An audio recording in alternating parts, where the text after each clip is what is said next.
Hello guys, good morning. Time check. It's 10:45 in the morning. Ayan. Andito tayo ngayon sa bahay kubo guys. Ayan. At medyo pawis tayo kasi tapos lang natin na maglagay ng linoleum nitong ating itong bahay kubo. Ayan. So i-update ko kayo guys about kung ano na yung progress dito sa tinayo nating bahay. So stay tuned guys at panoorin niyo tong video hanggang sa dulo para makita niyo at ma-update kayo dito sa dun sa inumpisahan natin vlog about dito sa pagpapagawa ng bahay dito sa Palaisdaan sa Dampalit. Okay. So ayan guys, ang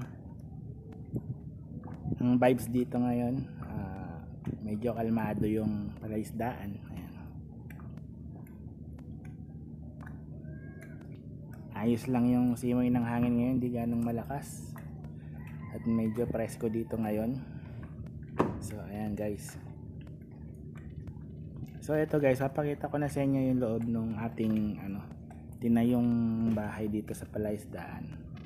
So ayan, dati yung last update natin guys medyo matagal na at bubong pa lang yata yun at nagdidingding pa lang tayo noon nung time na yon na nag-update tayo. So ngayon, naglagay na rin sila ng tulay dito para in case na wala yung bangka makakatawid pa rin tayo. So ayan talaga ang daan yan guys, hanggang sa likod ng barangay ng Dampalit.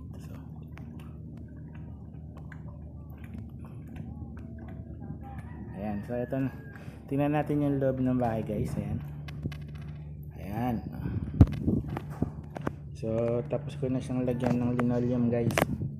Ayan pa nga, yan nga pala yung sobra dun sa binili nating yero, dalawa yan. So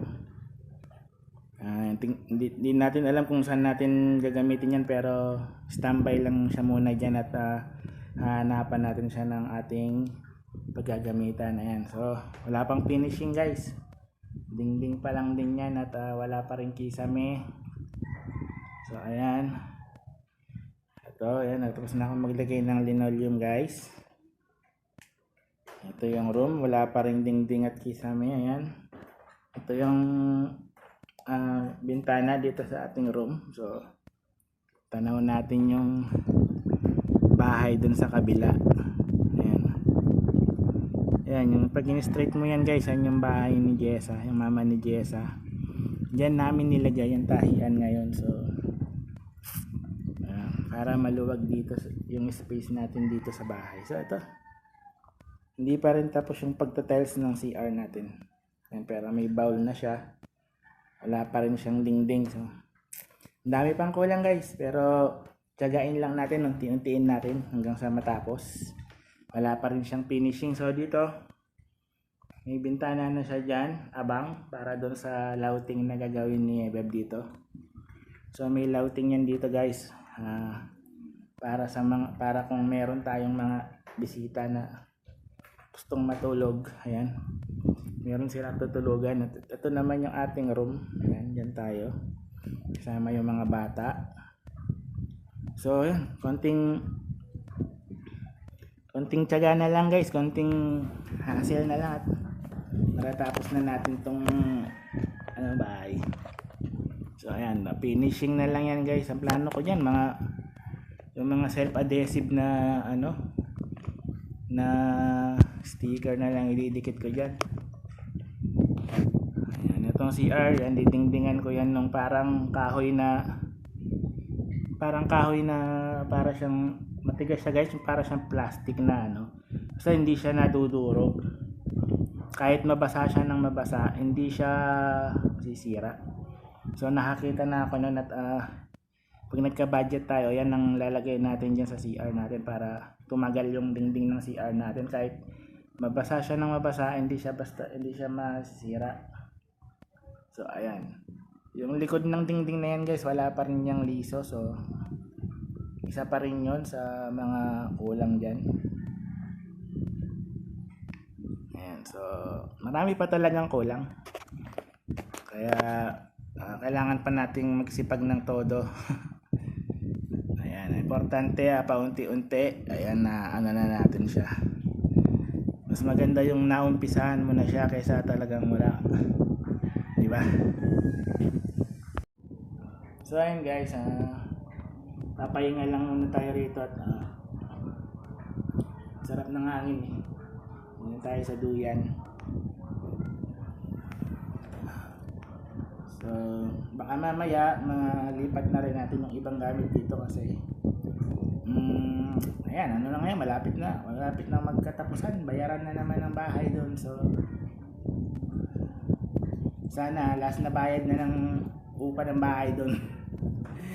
Kasi sayang guys, di ba, yung ibabayad natin ng upa doon eh, marami na tayong magagawa dito sa bahay natin. So imagine mo yung 6.5 na rent doon eh, marami na talaga tayong magagawa kaysa ibayad pa natin doon sa upa doon sa bahay dito. Ano, di ba? Mas marami pa tayong mapaglalaanan doon sa pera kaysa doon sa upa ng bahay. Kaya ayun, tsaga-tsaga lang muna, malay mo dito mag-uumpisa mabubuo yung ating mga simpleng pangarap. At siyempre kahit pa paano makakaluwag-luwag na tayo dito guys, na ano, hindi na tayo mangungupahan, diba? Bigat talaga ang mangungupahan guys. Siyempre pagkabayad mo, alalalahanin mo na naman yung susunod na pagbabayad mo eh. Kaya at least dito intindihin mo na lang yung pagkain at kuryente, gatas ng mga bata, di ba? So medyo bawas gastos, makakabayad-bayad na tayo sa mga utang natin. Ayan. So yan, konting tiis na lang guys at matatapos na rin tong bahay. Kaya kailangan pa natin magsipag at kailangan huwag tayong susuko, laban lang tayo sa mga hamon ng buhay. Yes, ayan. So ayan, yung